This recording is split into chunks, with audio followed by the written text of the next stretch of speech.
Hello everyone, welcome back. Today's lecture covers a period after the Constitution's enacted and the Washington administration has kind of established the new government's workings.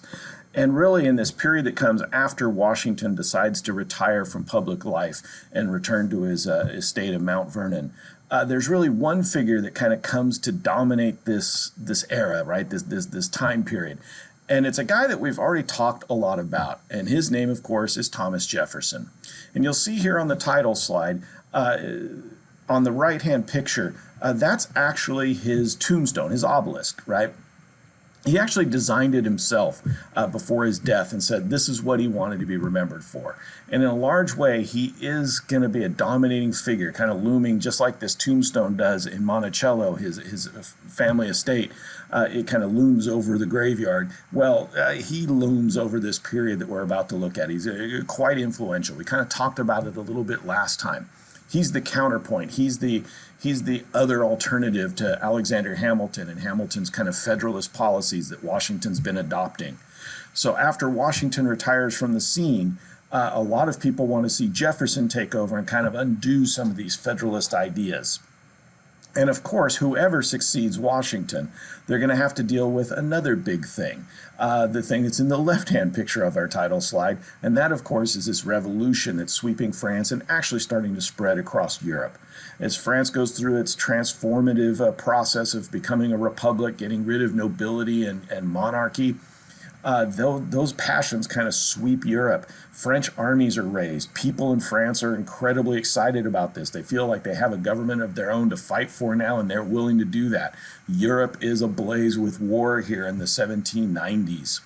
Washington did his best to try and keep us out of it. That was kind of the counsel he got from Alexander Hamilton. Well, Thomas Jefferson has been kind of saying the opposite, that we should be involved and we should be helping our ally France in this fight. So these kind of competing themes, the French Revolution kind of dominating international relations for the United States, and then Thomas Jefferson and the political party he represents, the Democratic Republicans, also kind of dominating the scene. And going back to Thomas Jefferson's tombstone here, we see some kind of interesting things. This guy that's going to come to dominate this period, right, that is such an influential figure, he's a strange character in some ways. He's hard to know, hard to understand. Because if you look at what's written here on his tombstone, and again, these are the things he wanted to be remembered for. Just kind of listen to what I have to say here. Let's read this together, right? Here was buried Thomas Jefferson, author of the Declaration of Independence, of the Statute of Virginia for religious freedom, and father of the University of Virginia. So those are the things that he thought mattered that people should remember him for. First and foremost, obviously, he's proud of the Declaration of Independence. That is kind of a crowning moment, and rightly so, we still talk about it hundreds of years later. He also wants to be remembered for the Statute for Religious Freedom for his home state of Virginia that he wrote. Again, kind of this idea that people have these inherent rights, that they have a right to practice their religion however they want without fear of repercussion. And then, of course, he's also feels that in a republic, in a place where people have political power, it's important for them to be educated. Not just the wealthy like himself, but more of the general public, because they have access to political power now. So he's starting to push for public education. So those are the things he wants to be remembered for: fighting for freedom, individual liberty, and education for the public. Now, what's interesting is what he leaves off of here. He is going to be the first Secretary of State. That's not something he's going to mention here, right? Ambassador to France, not mentioned here. Governor of Virginia, not mentioned here.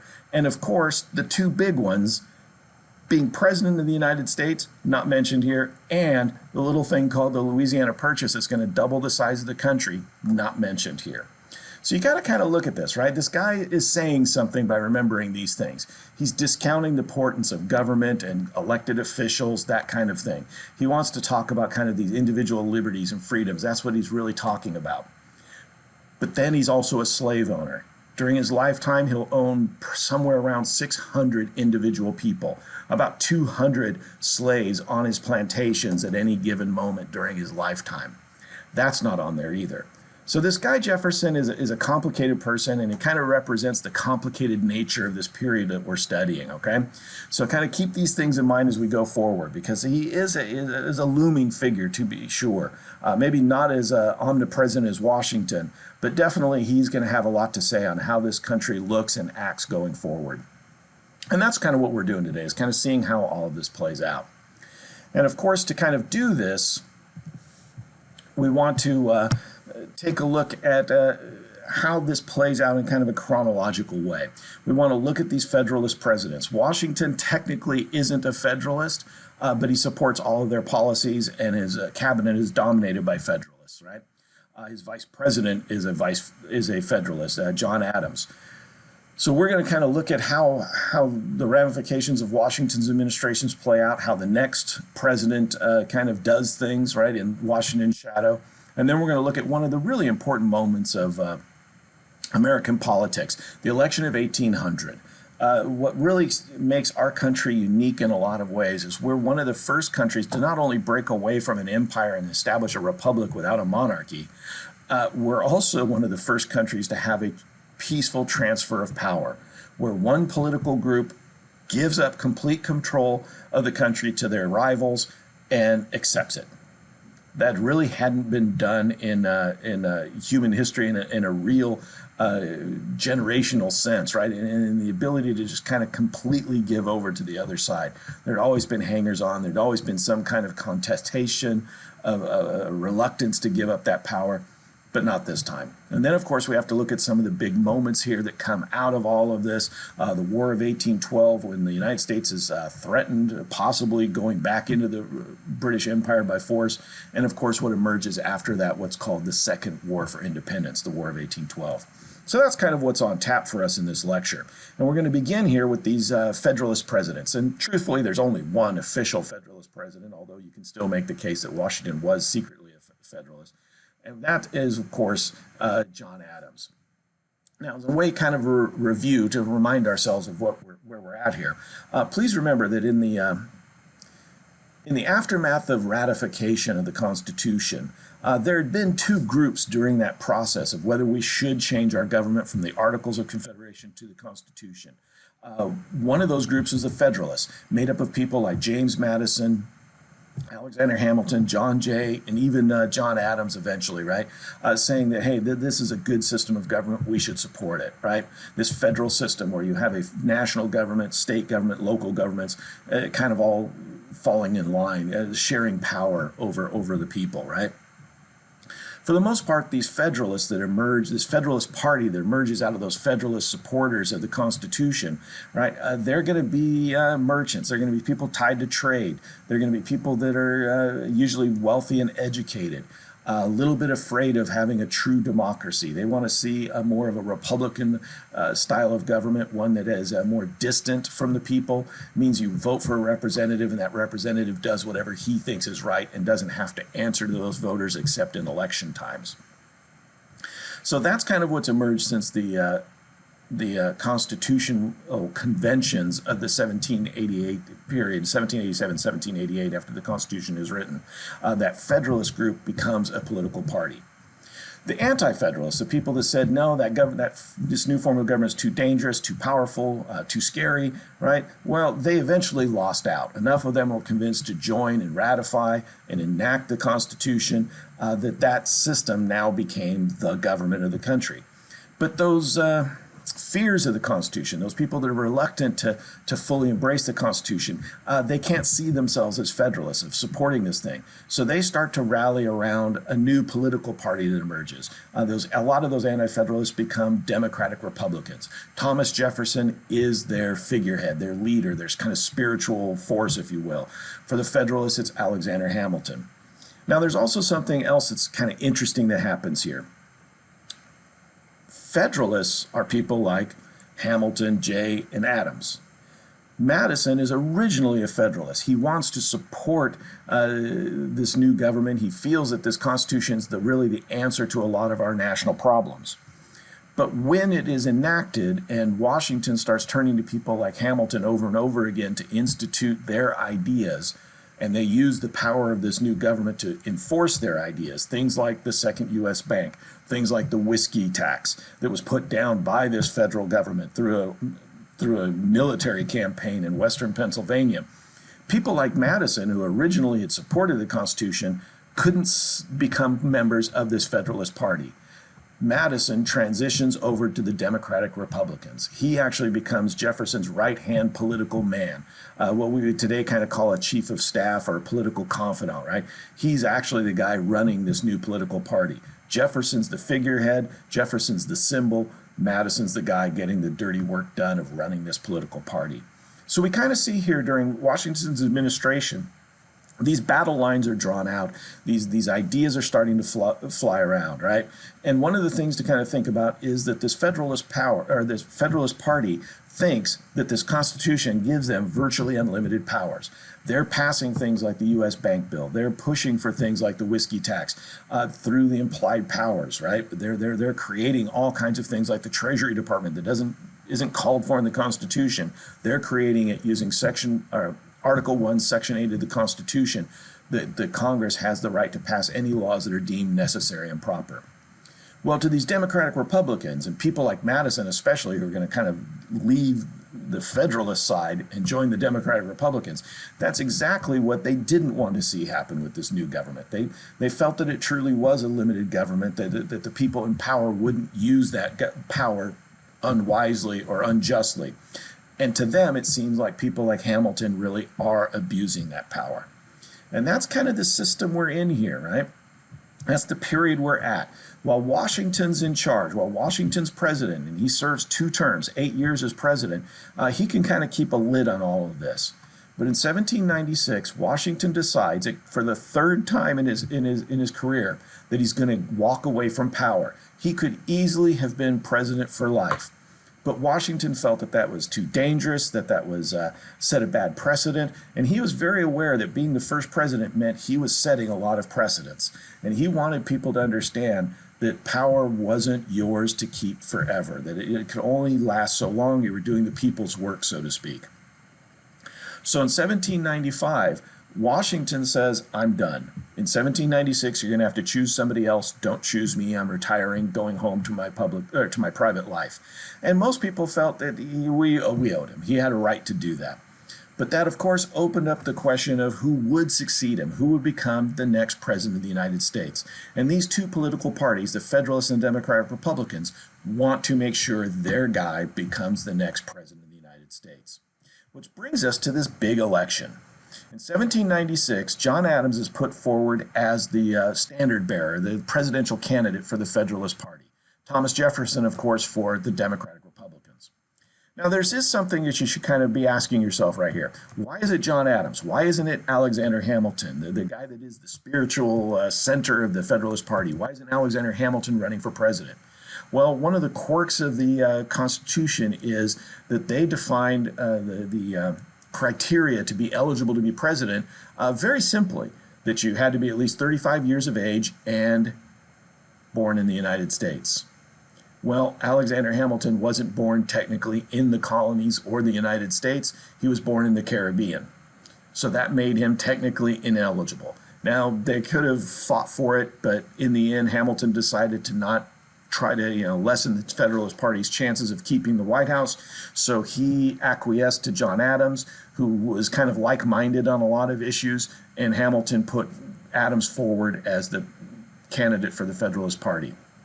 So in 1796, these two parties put forward their men, their standard bearers. And in a very close election, the Federalists eke out a victory for their candidate. Federalists are going to keep control of the federal government. They're going to keep the presidency, keep that power. That's a big win for them. But it does come at a political price. Their vice presidential candidate doesn't win. He comes in a distant 3rd. Who is 2nd is Jefferson. In a quirk of the original Constitution, the top vote getter in the Electoral College becomes president. The 2nd place finisher, this person with the 2nd most votes for president, becomes vice president. Jefferson narrowly lost the presidency, so now he is the vice president. And I need you guys to kind of think about that. In a world where people are bitterly divided, right, where politics is everything to them, you just put two powerful men in basically the same room all the time that don't see eye to eye. John Adams is going to have a really tough job here. He's not Washington. He's not universally admired and respected. A lot of people don't like him. He's a thin-skinned. He doesn't take criticism well. He's quick to criticize others. He thinks he's the smartest man in the room whenever he walks into a room, and he lets you know it. These are not the greatest traits for a politician to have. And he's going to have, as his vice president, his political rival. So every time Adams says we should do this, Jefferson says, no, we shouldn't do that.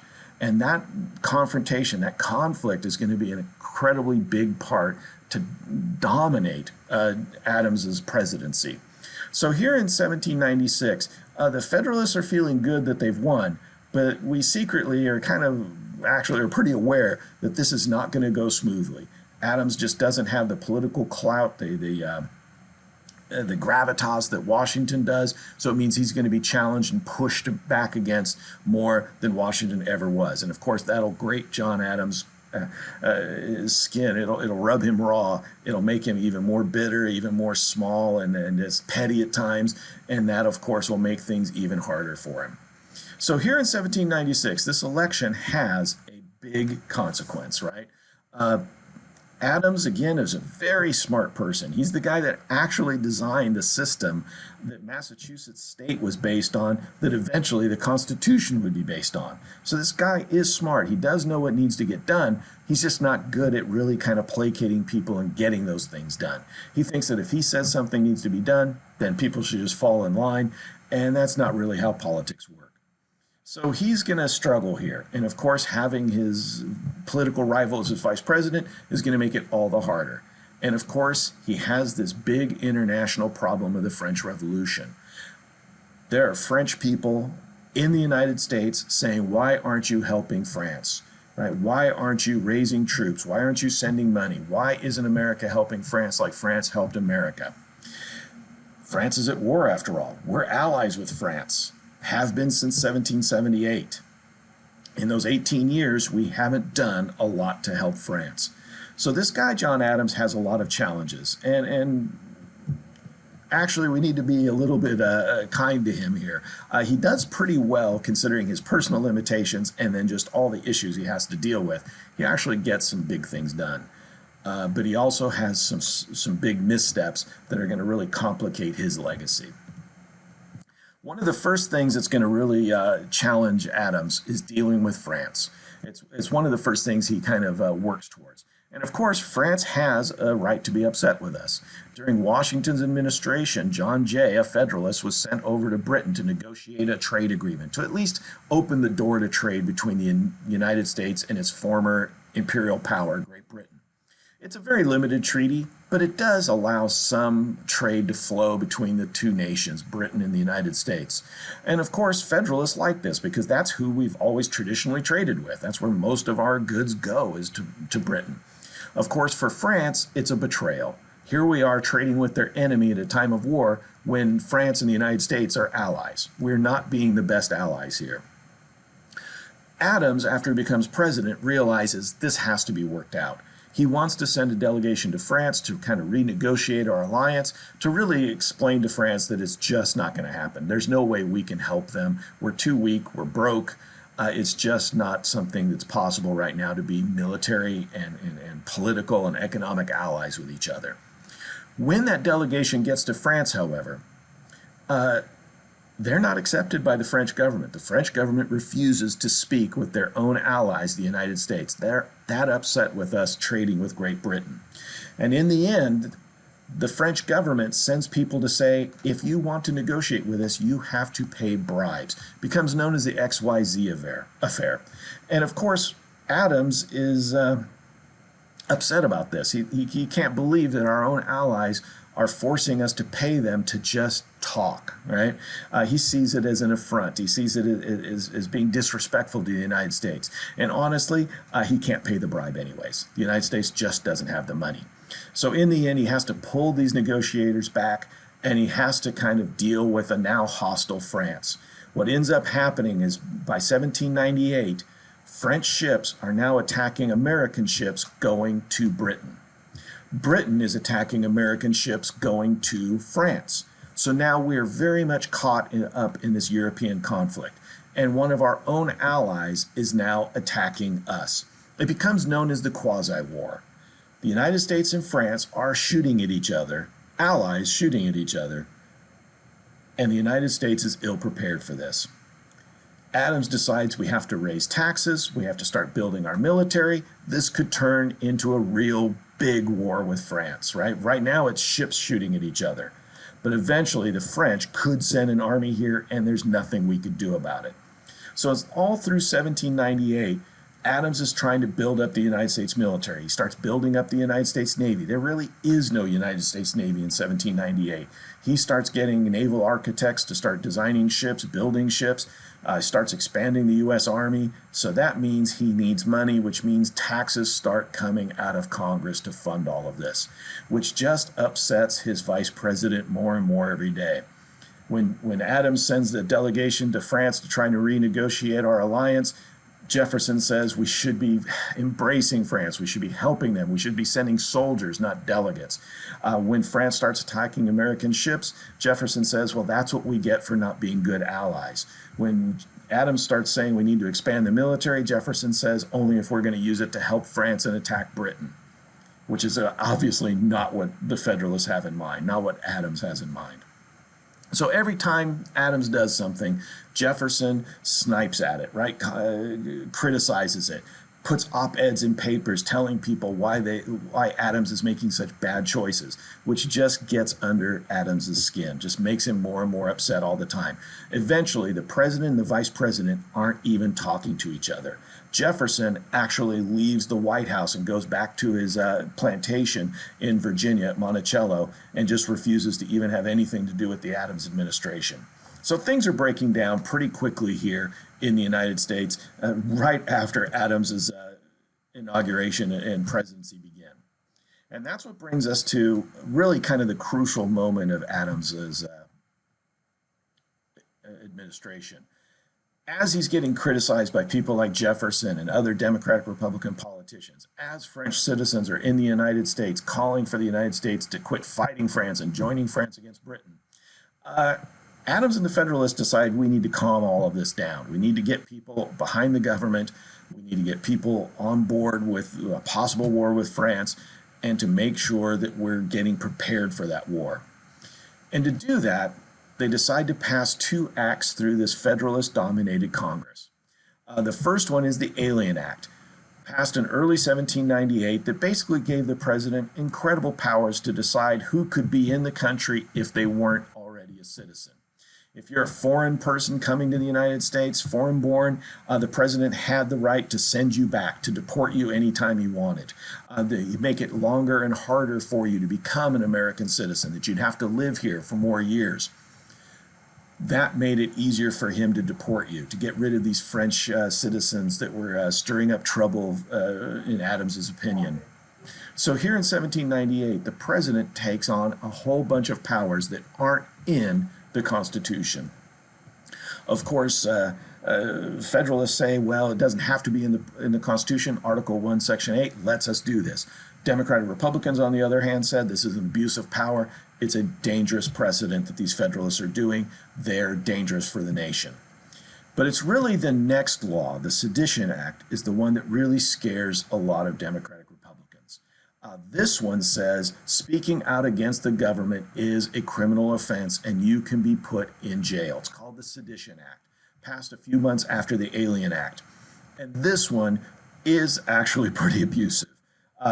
Adams is getting tired of being criticized in Democratic Republican newspapers.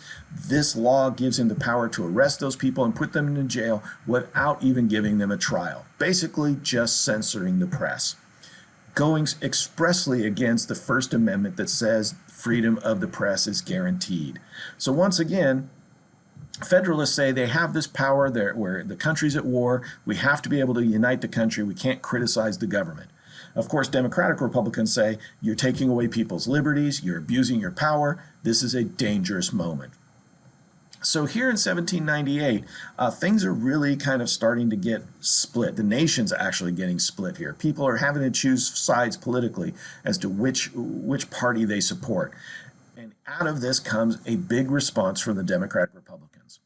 Madison and Jefferson both write resolutions for different states. Madison for Kentucky, Virginia, Jefferson writes a resolution for them that basically says we can ignore these two laws that the Federalists have passed that we don't like, the Alien Sedition Acts. These resolutions, the Kentucky and Virginia resolutions, basically said that since those laws weren't written when the Constitution was ratified by the states, that the states don't have to follow them. They weren't laws that they agreed to originally. And it's legally and logically, it's kind of a fallacy, right, of what they're doing here. But it does show just how they interpret this form of government. That these Democratic Republicans see the states, like Patrick Henry did during the ratification convention in Virginia. They see the states as being the true power in the country. Democratic Republicans want to limit federal power as much as possible.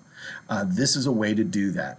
They say you do not have to follow laws that you didn't agree to as a state.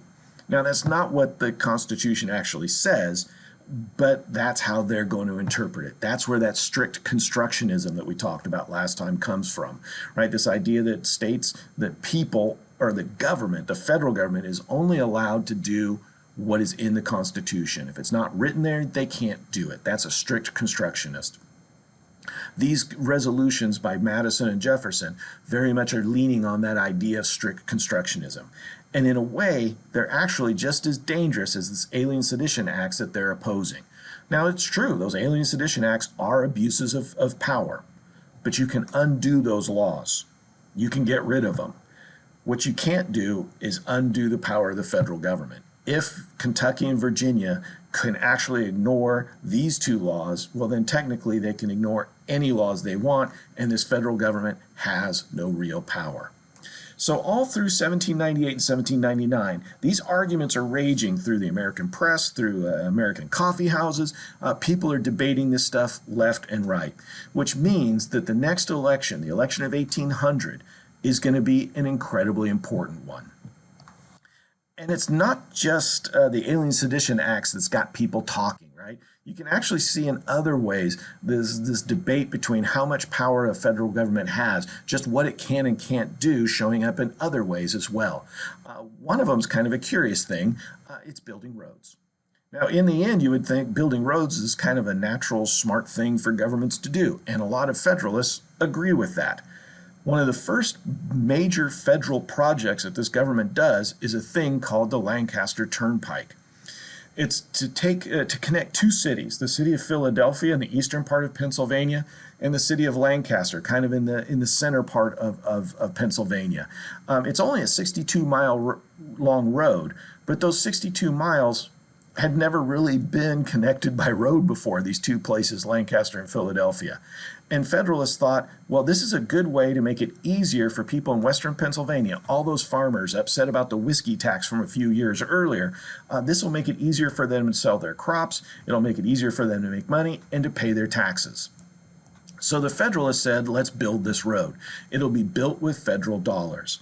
Now, to Federalists, this makes perfect sense. Even though this road's going to be completely within Pennsylvania, we're going to use federal monies because it's going to help stimulate the economy, not just of Pennsylvania, but New Jersey, Delaware, Maryland, even New York, right? That it's actually good for the entire country to help build up Pennsylvania's economy. To Federalists, that's what you're supposed to do with the federal government. Build up the economy, build up economic opportunity. Of course, Democratic Republicans saw it differently. They saw this as yet again an abuse of federal power, that if you want to build a road in Pennsylvania, that's up to the people of Pennsylvania. They should raise that money. They should pay for this. The people of the rest of the states shouldn't be paying for something that's only in Pennsylvania. So again, you can kind of see these political attitudes playing out in a lot of different ways. But eventually, The Federalists get their way on this. This road will be built, and it will help build up the economy of Pennsylvania and the surrounding region. So these Federalist ideas are actually working. But all of this is kind of on the table here in 1800, right? We have this idea of what we should or should not do as a nation with our federal government. And it really does come down to this thing of implied powers, right? Again, this idea that you can do whatever you need to do if as long as it's necessary, as long as it's proper to get the government's job done, right? That's kind of the answer to this question. This implied powers is this idea the Federalists have that you can pass any laws that are necessary, that make the country a better place. Democratic Republicans absolutely do not agree with this. They see this as a dangerous precedent. That's kind of what's really on the table here in 1800 when we have this election. So now let's turn our attention to this election, because in a lot of ways, this election is going to be very familiar to us. Not because of the people or the time period, but in a very way, it's the first modern election, right? It's going to have a lot of dirty tricks in it. A lot of things that we see today in our politics happens here in one of our first real elections since the creation of our country, right? So here in 1800, these two parties are squaring off against each other. This quasi-war with France, the Alien Sedition Acts have made Democratic Republicans incredibly upset, and they're turning out in droves to support their guy, Thomas Jefferson. Federalists, on the other hand, are upset that Democratic Republicans aren't supporting them, aren't helping them fight this war, aren't protecting the nation. So both sides are very motivated here, and it means that they're going to do almost anything to win. And in a very real way, they will do anything. Here's a Federalist campaign poster in the upper right-hand corner. And what you'll notice is this campaign poster doesn't say anything. Right? It has very little wordage on it. It is symbolic, right? It is a visual representation here. So what's going on here? Kind of take a look and understand that this is about everything but these ideas I was just talking about of implied powers and the Alien Sedition Acts and the war with France. Here is Thomas Jefferson, denoted as a kind of a male rooster strutting around the barnyard. That's kind of what roosters do, right? So they're kind of saying that in a way, by making Jefferson depicted as a yard bird like this, that he's strutting around, right? Roosters really don't do a whole lot, right? They don't lay eggs. They're not really useful. They make a lot of noise. And that's kind of what they're saying here is this guy Jefferson makes a lot of noise, but he doesn't really do a whole lot. He's not really a man of action, so to speak. But they're also saying something else here by making him a male chicken, right? A rooster, because he's not the only chicken in this picture. There is another one. This one is a slightly different look, right? This one is a female chicken, a hen. Only the hen's face here is not Jefferson's wife, Martha Jefferson, but one of his slaves, a slave that he inherited when his wife, Martha Jefferson, died. Her name, this woman's name, is Sally Hemings. She is one of Jefferson's slaves, and what this poster's trying to imply is this male rooster, well, the only thing roosters are really good for is helping procreate more chickens, having sex with female chickens. And that's kind of what they're saying here. Jefferson, whose wife has died several years ago, is having an affair with one of his own slaves, Sally Hemings. And it kind of makes sense in a way. Sally Hemings is actually the half-sister of Jefferson's dead wife, Martha. Martha's name was Hemings, right? She's from the Hemings family. Martha brought her own half-sister, Sally, with her to Monticello when she married Jefferson. So Jefferson's known Sally for a long time. Sally kind of reminds him of his dead wife. So it's kind of natural that Jefferson would have a lot of affection and kind of look for her for companionship. Whether Sally felt the same way, we don't know. She doesn't really have a choice. She's an enslaved person. She's going to be forced into this relationship whether she likes it or not. That's really what these Federalists are talking about here. Think about it. They're not talking about the Alien Sedition Acts. They're not talking about this idea of implied powers. They're talking about the moral character of this guy. This man that wrote the Declaration of Independence, that all men are created equal, owns slaves, and he abuses sexually some of those slaves when it's convenient for him. They're talking about Jefferson as not the stand-up guy that a lot of Democratic Republicans like to portray him as. And honestly, it goes both ways, right? The Federalists are kind of painting Jefferson in a pretty bad light here. Well, the Democratic Republicans are going to do even better. Democratic Republicans are going to tell their people, you have to come out, you have to vote here in this election. It's incredibly important. If you don't, our country could be in ruins. And they kind of say something here, right? In the middle of this poster, they not only tell you, come out, turn out, you have to come out and vote, but in the middle they say, down with the Tories. Now that's kind of a weird thing to say, because Tories is a British political party. Down with the British faction, this poster reads. They're basically saying Federalists and Adams are secretly trying to bring the country back into the British Empire. Now nothing could be further from the truth. But the fact that they're so worried about it, the fact that they think that this tactic will work on people, tells you just how divisive politics are here. That a lot of people are going to believe when Thomas Jefferson and the Democratic Republicans say Adams is secretly British and wants to put us back in the British Empire, they might believe him. They actually think that that is possible. So this is a pretty dirty thing, right? Adams is a patriot through and through. Adams helped Jefferson write the Declaration of Independence.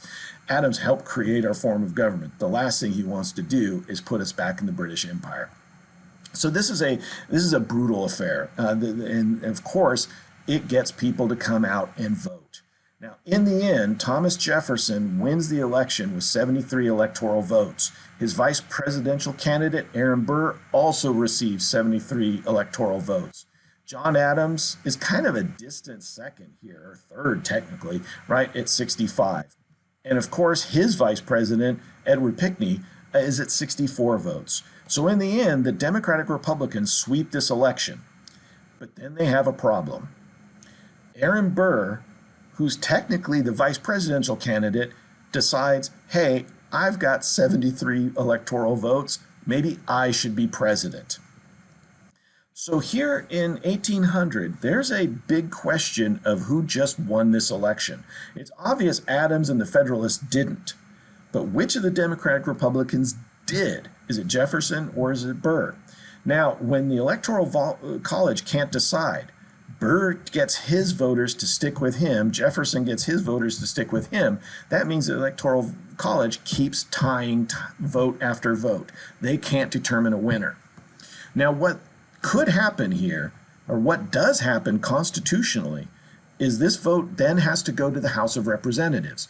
And at this moment, because the election's not final yet, Federalists are still in charge of the U.S. Congress. The House of Representatives is dominated by the Federalists. They can vote for whoever they want to now. But Alexander Hamilton, really the head of the Federalists, knows he can't vote for his guy Adams. The people don't want him. He has to choose between Jefferson and Burr. And in the end, he feels Aaron Burr is just a guy that's out for his own good, right? He's just trying to take care of himself, really doesn't have any political ideas. In the end, Hamilton decides to go with Jefferson because at least Jefferson really believes in what he's saying, what he stands for.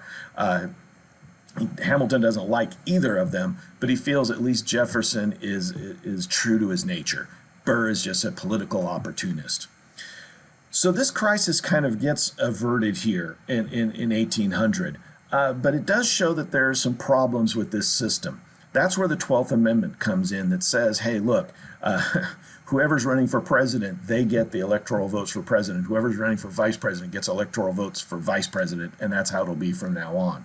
So this Constitution is not cut and dried yet. There's still a lot of things that have to be determined, figured out along the way, and it's showing up at some critical times every once in a while here. But regardless, in 1800, we have this moment, right? The country overwhelmingly chooses the Democratic Republicans, right? Hamilton looks at this map. He sees that the electoral vote is more than 50% for the Democratic Republicans. There's no way he could tell Congress or the House of Representatives to choose Adams. The popular vote is even more overwhelming for Thomas Jefferson. So in the end, even Hamilton has to acquiesce to the will of the people. He has to look at this and understand, look, this is their moment. The Democratic Republicans are now going to take over control of the Congress. And that's an important thing that Hamilton does, right? If he ignores public opinion, this could result in a civil war. The governor of Pennsylvania, Thomas McKeon, had already said, if Jefferson's not elected president, I'm calling out the militia and I'm going to take over the central government, right? So there's a lot of rhetoric flying around here after the election results are in, as this crisis period kind of begins. And Hamilton kind of effectively squashes all of that. He kind of bypasses this really important moment. And again, this kind of is a good moment for us as a nation, because this is about the peaceful transfer of power. We don't have to have a civil war. That's how it's always kind of been settled before politically in the human history, right? One party says, I'm in power and I don't want to give up that power. The other party has to take it physically by force. Well, that didn't happen here. Hamilton and the Federalists listened to the election results. They didn't like it. They thought about trying to undermine things or change things, but in the end they decided we have to kind of go with it. We have to listen to the people. And in a big way, a lot of people are really happy about this, right? A lot of Democratic Republicans saw this as their moment, right? Now their guy's in charge. Now they're going to be able to undo a lot of these federalist policies that they don't like. They're going to be able to fix things. That the guy that wrote the Declaration of Independence is now in charge. Somebody who's going to defend our life, our liberty, our pursuit of happiness is now going to be putting the government to right, fixing a lot of these federalist problems that have been created over the last 12 years or so. So for a lot of Americans, especially Democratic Republicans, this is a big moment. But in the end, it's a big moment for us as a nation because the system actually works. It shows that this constitutional form of government can actually solve problems and get things done, as long as people are willing to kind of see beyond their own personal narrow interests. And what we kind of notice here is something else big has just happened. Jefferson, the Democratic Republican Party that he represents, are now going to come to dominate the United States government for about the next 30 years. These Federalists are going to have a lot of trouble winning elections from here on out. We'll kind of explain why as we move along here. But just kind of think about it. Jefferson, this guy that's interested in public education, to have an informed citizenry, an informed public that can make good voting decisions, right? He's now going to be in charge and be able to do those things. He's going to want to support independent farm owners, right? He thinks small farmers are the backbone of America. He thinks that that's the best person that we can have as a citizen in this country. Somebody's got a small amount of land, supports themselves, takes care of themselves. Somebody's not interested in business and international finance and all that kind of stuff. He thinks that those kind of people, these Federalist kind of people, are too dangerous. They're only looking out for their own interests, that they won't think about the greater good. So for Jefferson, he's got a chance to really kind of remake the country here, to really kind of put his stamp on things when he becomes president. And because his party is going to dominate things for so long, they really do have a chance to make these things happen. And of course, there's also something else here. Jefferson's incredibly lucky, honestly. He comes into office at just the right time. Adams has just done a lot of hard work for Jefferson. Adams works out a deal with the French. He ends the Quasi-War. And he doesn't actually take a lot of credit for it. By the time the new treaty with France, ending our military alliance, is signed, the election's pretty much done, right? People are already voting. Nobody has a chance to know that he's done this.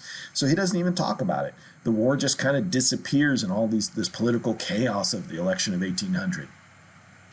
In the end, Adams kind of walks away from power kind of quietly, right? Sort of like Washington in a way.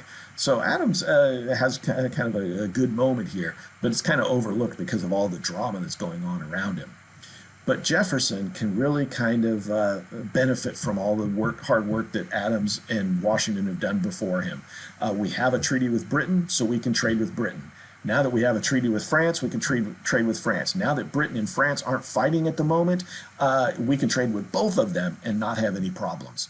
So the American economy starts booming here in the early 1800s. American merchants are making a lot of money. They're sailing all over the world. Our economy does really well. And that means when Jefferson becomes president, he can do something he really wants to do. Cut taxes, reduce the military, cut spending across the board, make government smaller, transfer power to the states. Exactly what Democratic Republicans want to see done. So Jefferson, in the first couple years of his administration, does what everybody wants to see done, right? At least as far as Democratic Republican supporters go. Get rid of the military, get rid of the taxes, get rid of federal power, right? Undo the Alien Sedition Acts, all of those kind of things. And Jefferson actually does all of that, making him incredibly popular. But the only reason he can do that is because we're at a time of peace. Europe is at peace. Americans aren't getting caught in the middle. And then Jefferson gets lucky again. A few years after taking office, the French Revolution has kind of, morphed in a way, right? What had been a democratic republic of France has been taken over by one of its supporters, one of its generals actually. A person by the name of Napoleon Bonaparte has come to dominate France politically, and he's made himself emperor, essentially king of France, a new king. And he needs money right now. He's been at war off and on with a lot of parts of Europe, and at this particular moment, he's at peace with most of Europe. But he has big plans, ambitions to expand French power in Europe. And to do that, he needs money. Now, one of the things that Napoleon does as the Emperor of France is he takes over the neighboring country of Spain and puts his brother on the throne of Spain, makes his brother Joseph the king of Spain. And when he does that, he takes over parts of the Spanish Empire. Now, at this time, the Spanish Empire is in a lot of trouble. It's starting to crumble and fall apart. It's incredibly weak at this moment. And when France takes over Spain, it takes back some territory that had originally been part of the French Empire before the 7 Years' War in the 1760s. Napoleon thought about trying to rebuild the French Empire in North America, but then he saw that that just wasn't going to happen. That France just didn't have the military ability to send troops and people into North America and continue fighting in Europe. So he decided to do something else. He reaches out to the United States government and says, would you like to buy this portion of North America that we now control? The Jefferson administration listens to this proposal and decides to jump on it. Napoleon's selling this big chunk of territory, effectively doubling the size of the United States, for an incredibly low amount of money, $15 million in their terms. That'd be, around $1 trillion or so today. But that's still a bargain considering how huge this land deal is. And to his credit, Jefferson decides to do it, says, hey, this makes sense. And it does, right? No president should ever turn down a deal like that. But you have to stop and ask yourself, how is Jefferson going to justify this? Not in a monetary sense, but in a political sense. Because the Constitution doesn't give the president power to do this. There is no mechanism to buy land from other countries in the Constitution. In the end, Jefferson has to rely on implied powers to make this deal just like the Federalists did. Now, to his credit, he puts the interests of the nation before his own political ideas. But it does make him a bit of a hypocrite, right? He's a hypocrite when he writes in the Declaration, all men are created equal, while he owns hundreds of people, effectively saying they are not equal to him. And now he's a hypocrite saying you can't use implied powers, and then does use implied powers. So Jefferson is a very kind of complicated person, as I've mentioned before. But he wants to do this deal not only because it removes foreign interests from our borders, but it also makes our country a lot bigger, a lot richer. And of course, with all this land, we can have a lot more of those small farmers that Jefferson thinks are the backbone of this nation. So in 1803, he does this big thing. He adds all of this territory, effectively doubling the size of the country. A lot of Americans love this idea, being able to spread out west, buy cheap land, start your life over if things aren't going well for you in the eastern part of the country. So the United States is growing here, getting bigger all the time. And Jefferson's helping kind of stimulate this growth, but of course also understand something else. We had some big issues when we got a lot of land from Britain in the 1783 treaty that established our country. States had to decide, what do we do with all this new territory out west, and who gets it? Well, they worked that out, saying it's federal territory, we'll just make new states out of it. But then they also had another big question. What kind of states are they going to be? Free or slave? Well, now Jefferson has just doubled that issue, right? What's going to happen to all of this territory? What kind of states are they going to be? Now, first, they don't have to worry about this because it's so far away and there's still territory that they need to organize and build new states out of from the original part of the country. But this problem is coming, right? These issues are coming. But of course, there's another factor here that we have to take a look at as well. When the United States pays France the $15 million for the Louisiana Purchase, funded in part because of the return to normalcy, the ability to kind of trade with the world again that the United States has, France uses that money to rebuild their military, scale it up, and go back to war. And in 1805, war returns to Europe, and Napoleon and France are winning a lot of battles, which means, of course, they need resources. France starts paying a lot of money for goods shipped from the United States. Britain, on the other hand, once again at war with France, doesn't want to see a lot of American ships go to France. The British will let American ships sail to Britain if they can prove that's where they're going. But if they have any questions about it, if they think that ship's going to France or they know it's going to France, they attack it, capture it, and take it to Britain. That happens over and over again all through Jefferson's presidency, right? Once war between Britain and France breaks out, American ships are caught in the middle over and over again. And sometimes not merchant ships, sometimes American ships, American naval vessels. That happens off the coast of Maryland in 1807. One of the few ships we have left in the U.S. Navy after Jefferson dismantles the U.S. military when he comes into office. We only have 6 real naval ships. One of them, the Chesapeake, leaves Baltimore Harbor and is attacked by a British ship that wants to inspect it and see if it's going to France.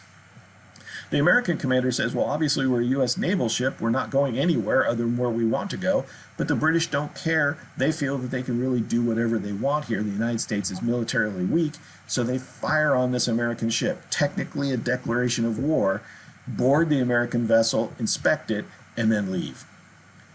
It's a pretty humiliating moment for the United States. And a lot of Americans say, hey, wait a minute, we can't let Britain treat us like this. And it's not just an American naval vessel the British are taking on.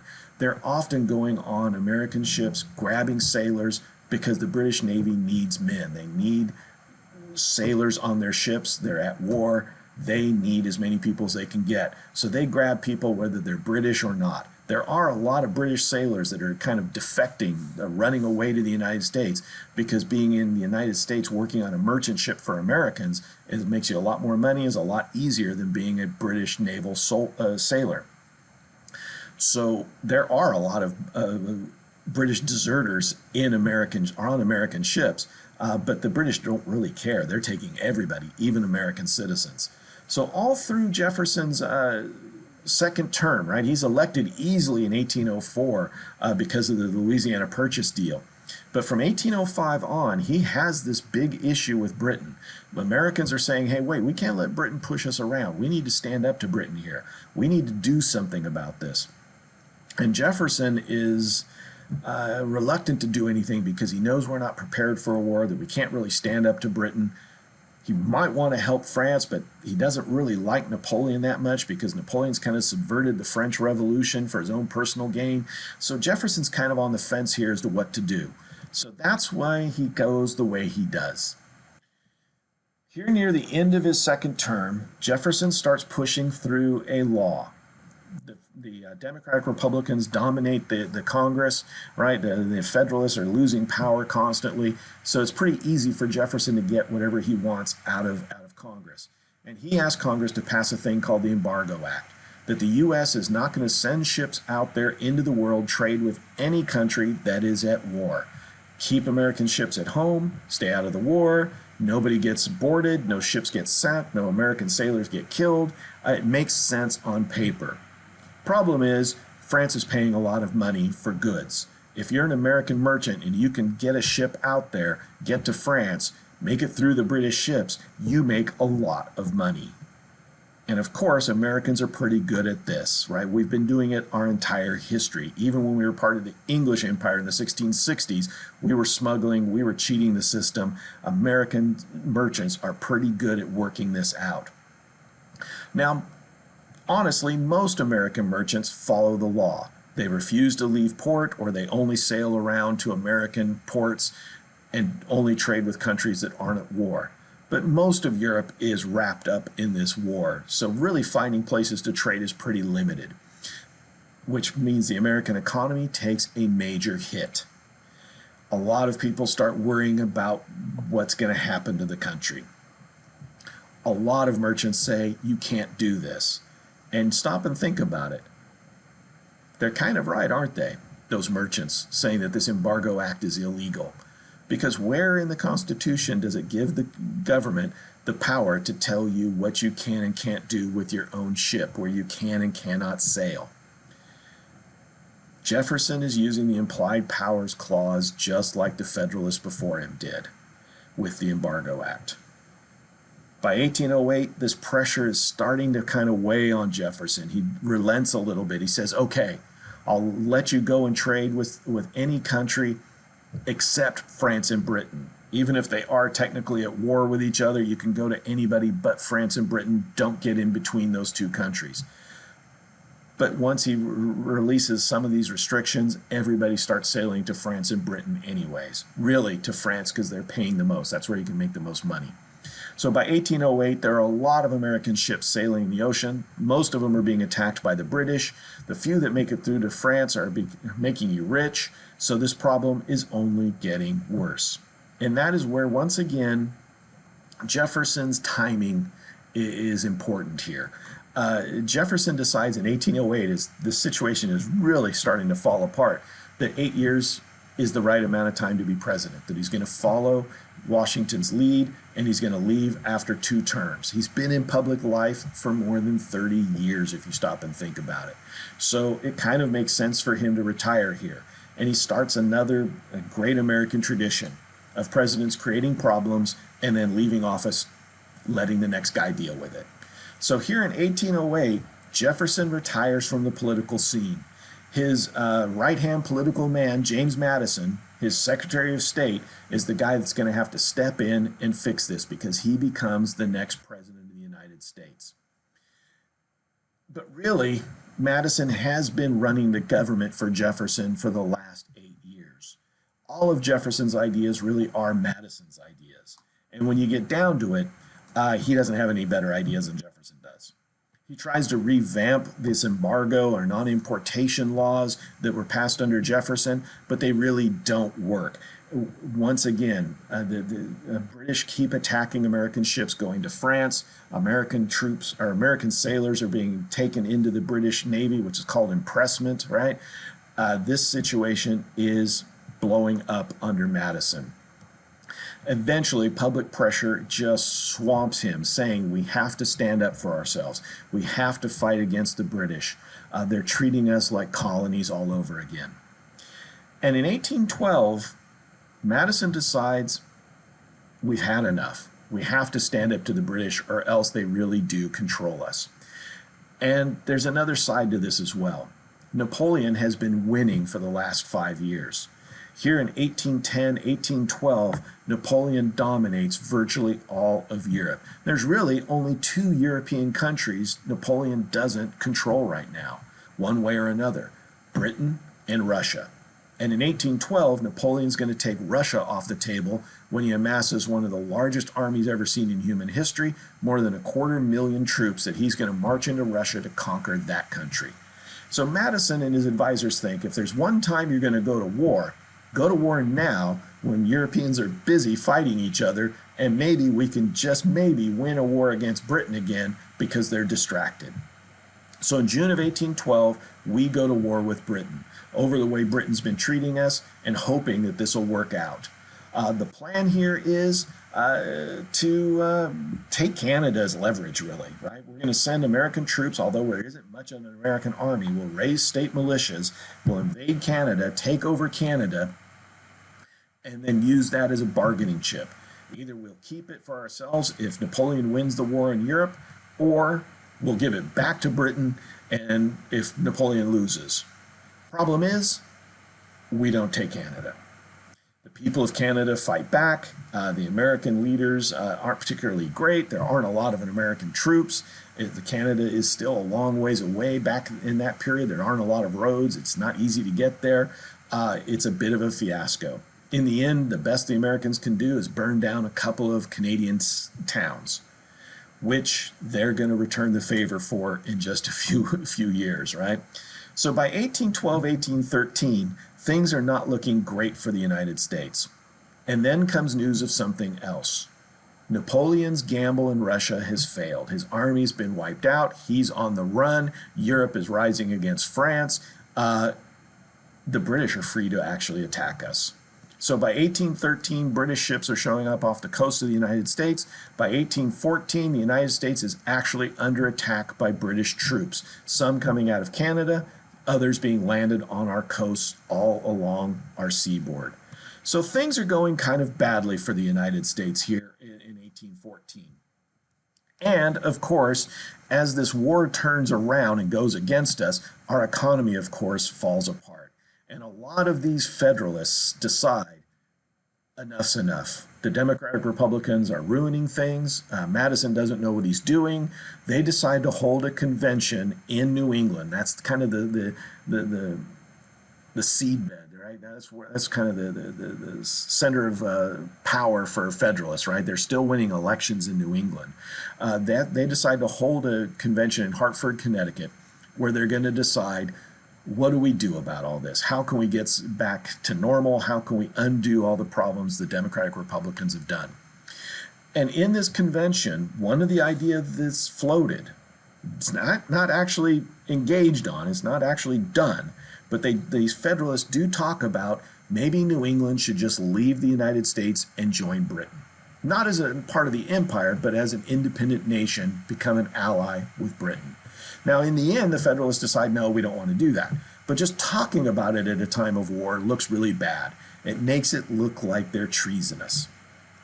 And here in 1814, we're once again kind of starting to fall apart as a nation. Just like we did under the Quasi-War in 1798 in the Adams administration, things are kind of falling apart here again, right? Democratic Republicans are still behind Madison. Federalists are attacking all of Madison's ideas, saying that this war is stupid, that we're in the wrong war against the wrong enemy, and it's tearing the country apart. And that's where an important moment comes. The British, again, have sent armies to the United States. One of those armies attacked the city of Washington, D.C., our new nation's capital. Washington, D.C. was kind of created in the Washington administration, and by the Adams administration, that's where the government was actually meeting now, right? That is our true nation's capital. This British army was sent to actually capture the city of Baltimore, but it failed. The federal fort there, a U.S. Army fort, held off a British fleet. That's Fort McHenry. It's where the famous poem by Francis Scott Key is written, right, the Star-Spangled Banner, that'll eventually become the nation's national anthem. But that army didn't leave after they couldn't attack the city of Baltimore. They turned around and attacked the nation's capital, Washington, D.C. And it went badly for the Americans. We couldn't even defend our own capital. Washington, D.C. was burned almost to the ground, kind of in retribution for burning several Canadian towns to the ground, right? So you can see why those Federalists are kind of meeting in Hartford, Connecticut, discussing what's going on here. But right after all of this takes place comes a big moment, right? Somebody's about to enter the national scene here that's going to have big implications going forward.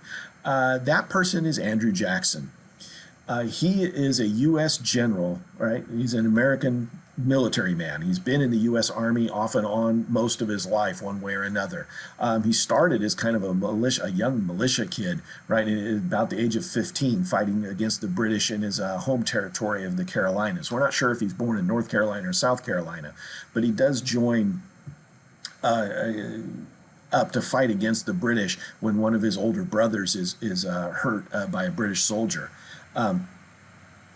Really, Jackson has always kind of seen the British as the enemy. And anybody that's on the side of the British is an enemy to Jackson.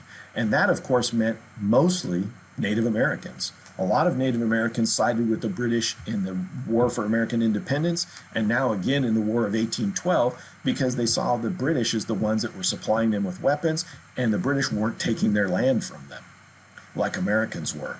So Andrew Jackson has been fighting against natives and the British for most of his life. And here during the War of 1812, he has command of a small American army in the southeast, really kind of in the Georgia, Alabama, Florida region, right? And there he's actually invaded part of the Spanish Empire. The territory of Florida is still part of Spain. And he's invaded that looking for Native Americans, kind of chasing them out of American area. And he's actually occupied part of the Spanish Empire here. Well, as this war is going badly for the United States, Jackson gets news that there's another British army on its way to the United States. One has just attacked and burned Washington, D.C. Now there's another British army coming, this one to take the new port of New Orleans. It's actually a very old city established by the French in the 1600s. But here, now, for the last 10 years, it's been part of the United States. It controls the mouth of the Mississippi River. It's where a lot of trade flows for the United States. It's where a lot of wealth is created for American merchants.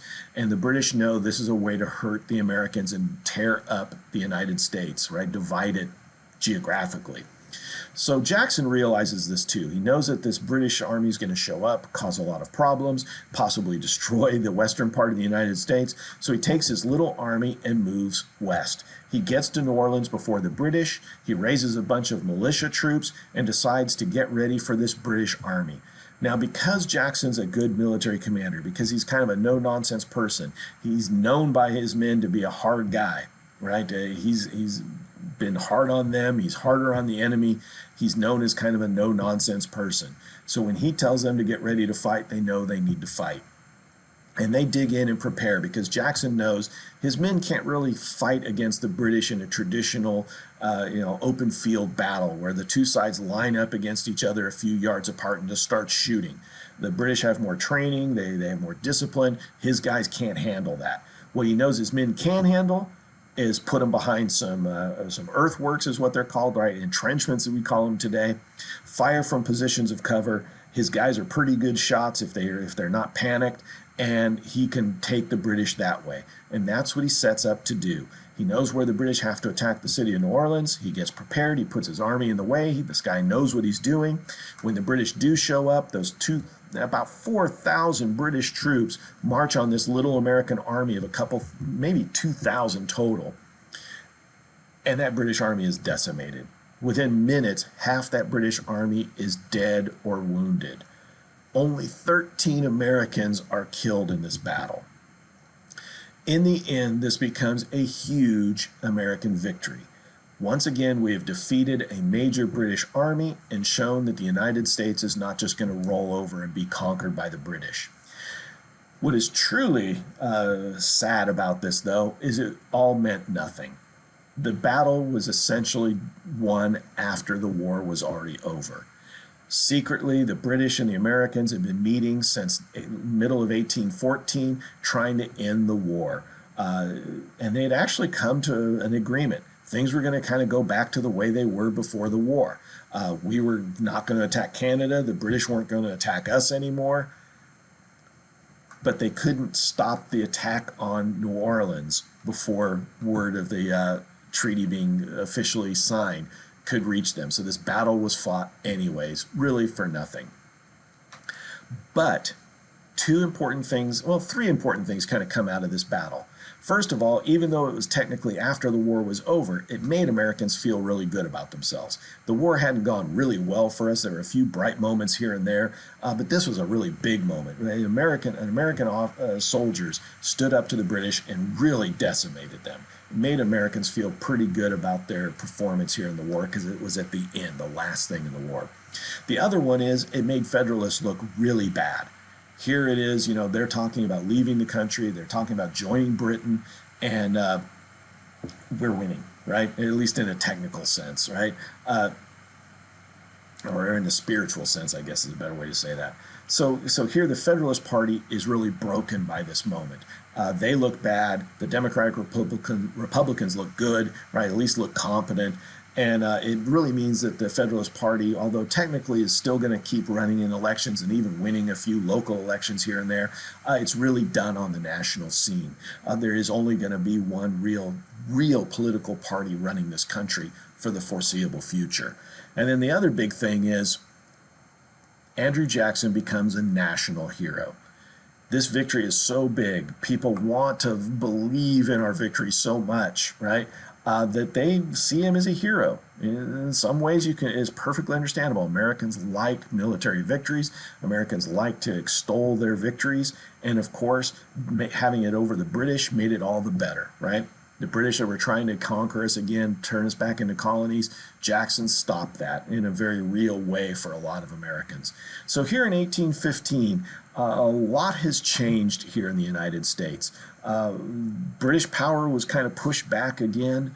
The United States proved it could win a war. Well, not lose a war, probably the best way to say that. And of course, one of our political parties is now gone. So going forward here, what happens next, right? Well, this aftermath of the War of 1812, also known as the Second War for Independence, right? Where we had to prove that we could function as a country and take on big crises like a war. It leads to a thing called the Era of Good Feelings. Madison knows he's incredibly unpopular after the end of the war. After all, he was there when Washington, D.C. burned to the ground. The only thing that saved a lot of our national treasures, like the Declaration of Independence, the Constitution, paintings of our founding fathers, was not Madison, but Madison's wife, Dolly Madison. She gathered up a lot of those artifacts while everybody else was running out of Washington and saved them and put them on wagons, literally just minutes ahead of British soldiers. So it's Dolly Madison that really saved a lot of our cultural heritage as far as political leadership goes here when everybody else was kind of failing at their jobs. So Madison knows in 1816 he can't run for a third term. So he decides, like Washington and Jefferson, 8 years is enough. He's going to retire to go home. But there is no real counterpoint, right? Whoever the Democratic Republican is going to be, in this case, James Monroe, right? Madison's Secretary of State, there's no Federalist to really go against them. Nobody wants to be associated with the Federalist Party right now. Now, they're going to put somebody up against him, but there's no way anybody's going to vote for him in any large, overwhelming sense. So in the end, the Democratic Republicans are going to win this victory easily. Monroe becomes the next president of the United States. And he ushers in kind of this what historians call the era of good feelings. A lot of Americans pretty happy during this period. A lot of things are going well for this country. Now that Napoleon's been defeated, now that Europe is at peace, Americans can trade with whoever they want as much as they want. The American economy recovers very quickly. A lot of people from Europe, tired of war, tired of the instability, wanting a fresh start, are starting to come here in huge numbers. Our population is booming here in the early 1800s after the War of 1812.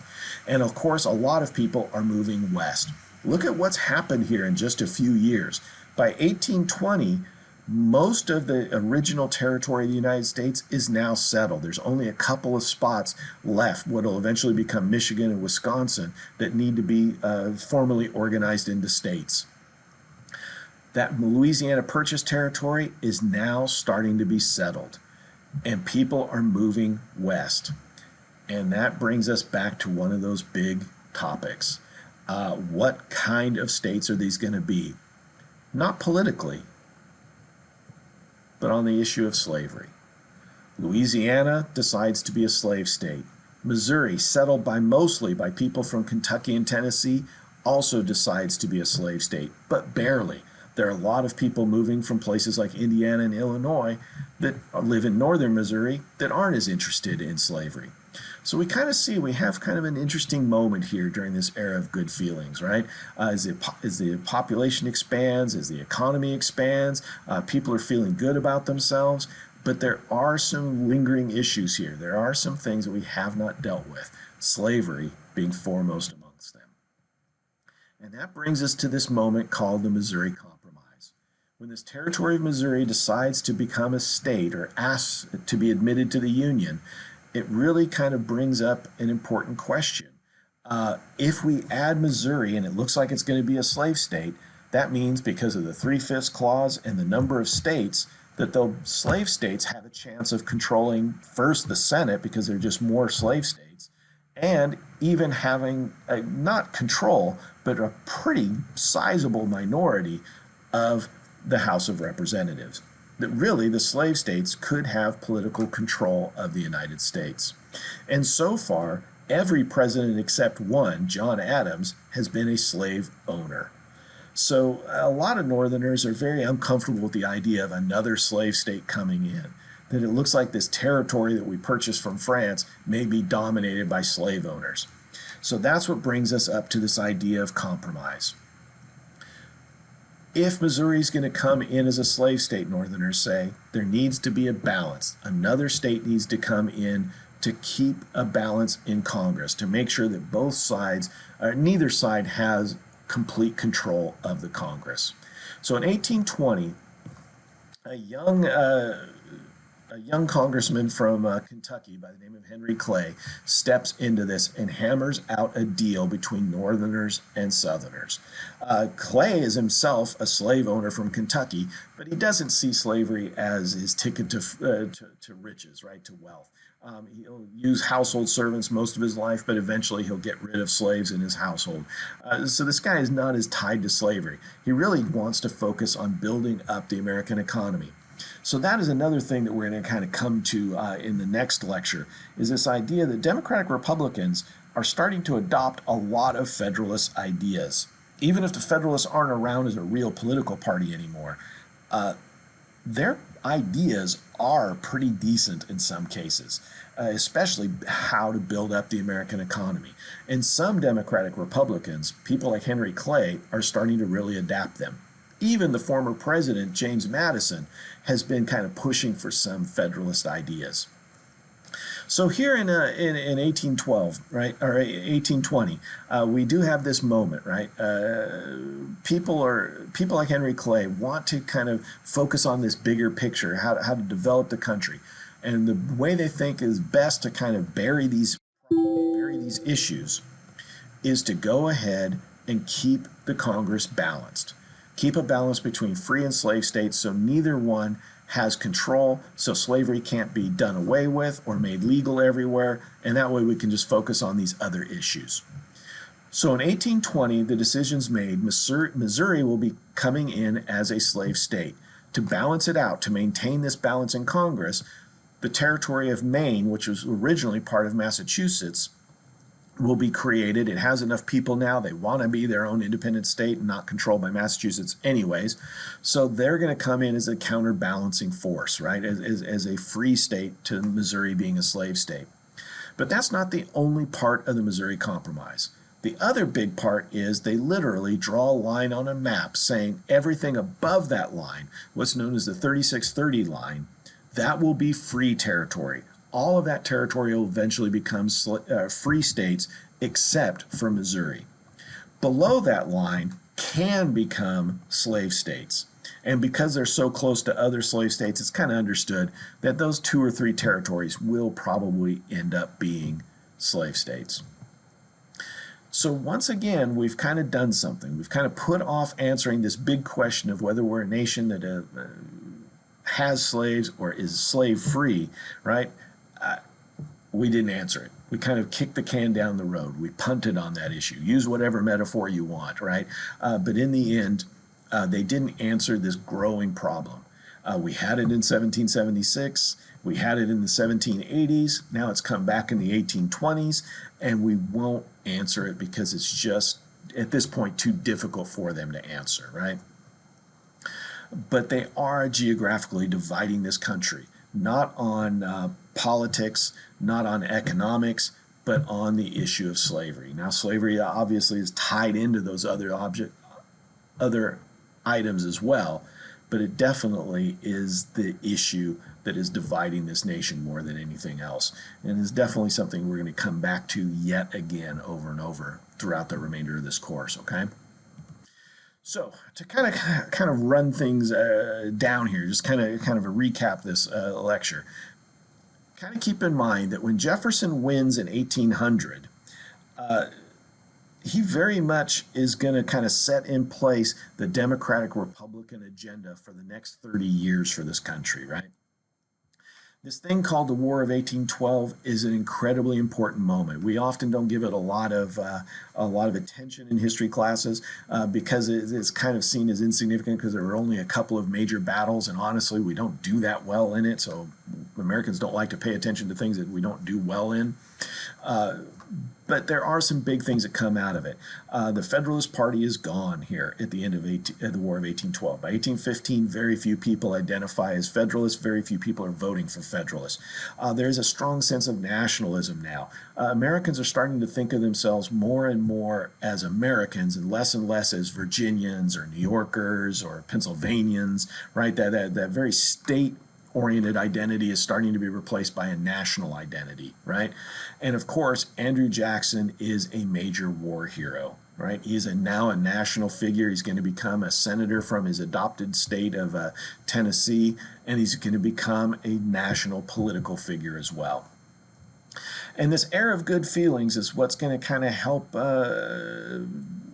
process all of this, right? In a way, Jefferson tried to do this when he became president in 1800. In his inaugural address, Jefferson said, well, we're all Democratic Republicans, we're all Federalists now. Kind of saying, hey, look, now that the election's over, we need to go back to being Americans. But as president, he never actually followed through on that. He just put his people in charge, and he just did what he thought was best for his political outlook on life. He really just kind of said everything the Federalists did were undoing. So he didn't really reach out to the other side that much in 1800. But here in the 1820s, because there is only one political party, there truly is kind of this feeling of kind of unity here in the 1820s. They're able to get through some difficult things like the Missouri Compromise without tearing the country apart. Although people like Jefferson are going to look at that compromise and say, look, this does not look good for the future here. We're not going to be able to be balanced forever. Go back and take a look at that map. More territory for the Louisiana Purchase territory is reserved for the North than the South. Eventually, there will just be more northern states, free states that don't have slavery. This issue is not over. So while things are feeling pretty good, while the economy is expanding, while there are more and more people moving out west and feeling like they have an economic opportunity in this country, we can see that there are some issues in the future, things that are going to keep coming back to haunt this country quite a few times. Okay?